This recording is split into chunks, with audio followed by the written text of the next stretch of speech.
Herkese merhaba. Saatlerce uğraşmadan yağlı kağıtla evde döner yapmaya hazır mısınız? Yaprak döneri mutlaka sizler de bu yöntemle deneyin. Lütfen videomu sonuna kadar izleyin ve tarif hakkındaki yorum ve görüşlerinizi yazmayı unutmayın.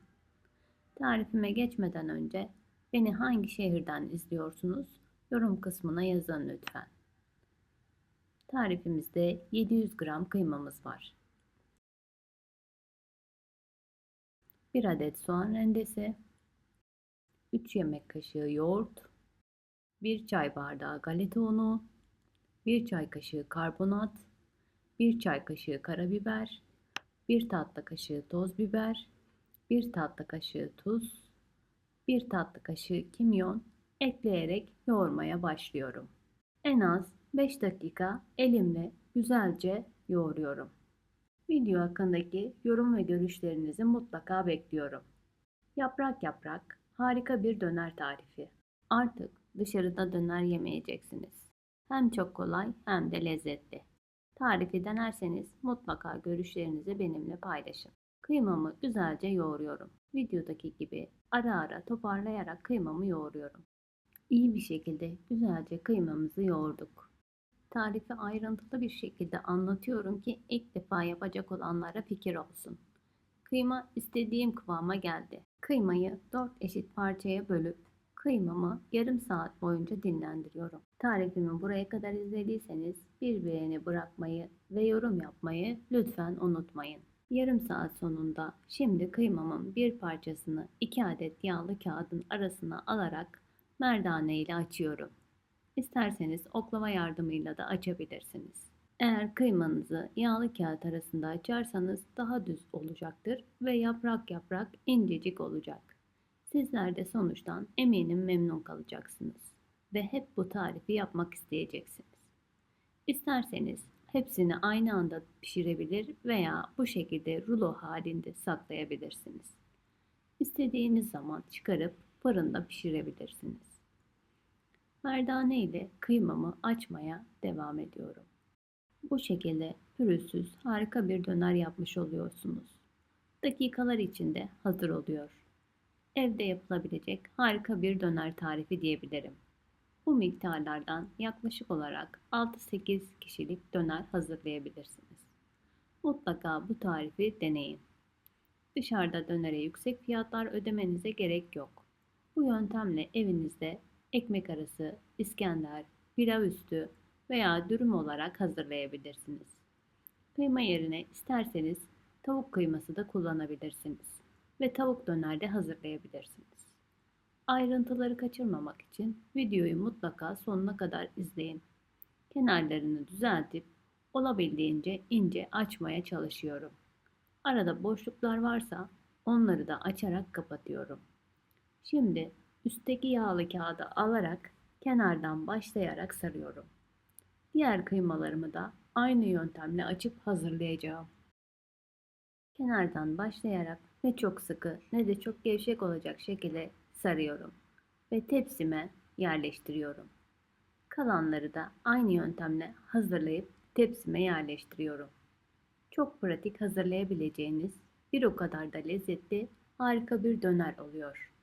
Dışarıda bir kişi fiyatına evde 6-8 kişilik arası bir yaprak döner hazırlayabilirsiniz. Aşırı lezzetli ve kolay.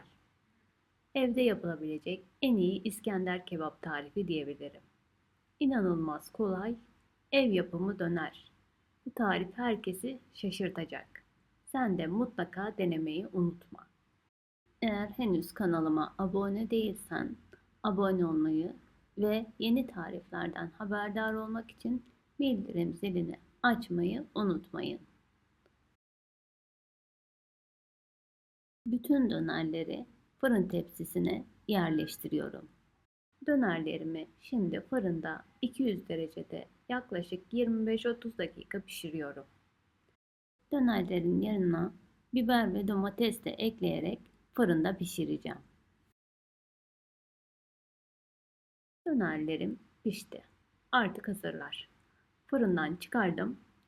Biber ve domatesleri bir tabağa öncelikle alıyorum. Yağlı kağıttan hızlıca dönerlerimi çıkarıyorum. İncecik, yaprak yaprak, sizler de görüyorsunuz. Gördüğünüz gibi hemen ayrılıyorlar. İncecik, yumuşacık yaprak dönerlerimiz artık hazır. İnceliğini görüyorsunuz. Tadı harika. Mutlaka deneyin ve yorum ve görüşlerinizi bizimle paylaşın. Şimdi dönerlerimi parçalara bölmeye başlıyorum.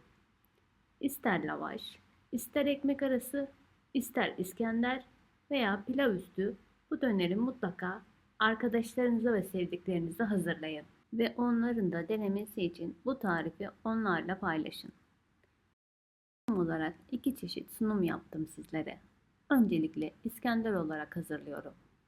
Sunum tabağıma önce dilimlemiş olduğum pidelerimi alt tarafına yerleştiriyorum.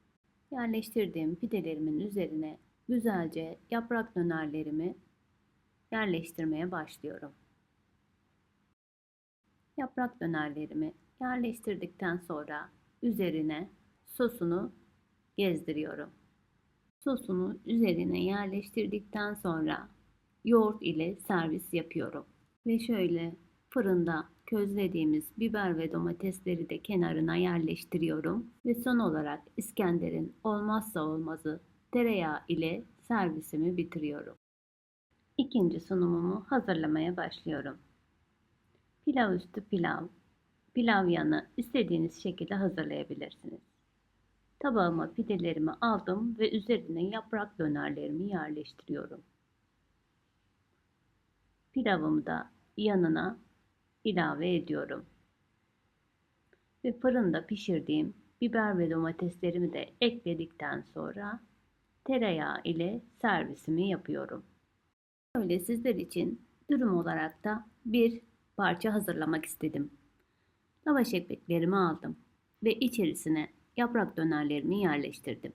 Ve üzerine hazırlamış olduğum soğan salatamı ekliyorum ve birkaç adet de domates ekledikten sonra dürüm yapıyorum.